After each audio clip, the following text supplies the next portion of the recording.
day, viewers.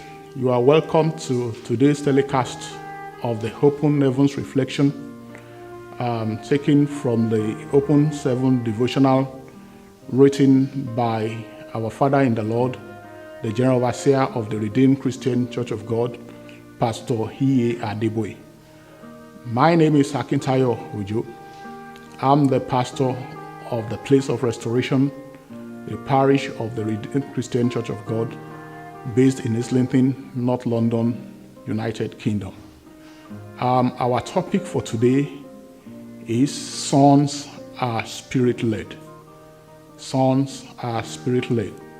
And our Bible passage is taken from the book of Romans, chapter 8, verses 13 to 14. And I read, "For if you live according to the flesh, you will die. But if by the Spirit you put to death the deeds of the body, you will live. For as many as are led by the Spirit of God, these are the sons of God." Our memory verse is taken from Romans 8:14. "For as many as are led by the Spirit of God, these are the sons of God." Now our reflections. As human beings, we look at everything as either possible or impossible, and we tend to veer away from what looks impossible. It is an inbuilt mechanism to avoid physical failure, which will endanger us. But our spirit beings are not to look at what is possible or impossible, because we are told that with God, nothing is impossible. As Christians, we need to be led by the Spirit and not the flesh. There is nothing that God cannot turn around in your life or empower you to do when you trust Him. Have faith and you shall accomplish wonders for His glory. Luke 1:37 says, "For with God nothing will be impossible." With the Holy Spirit in our lives, the mind must be transformed in order to see sin as something that a believer can no longer be proud about. Fruitfulness comes with maturity. According to Galatians chapter 5, verse 25, we must live and walk in the Spirit.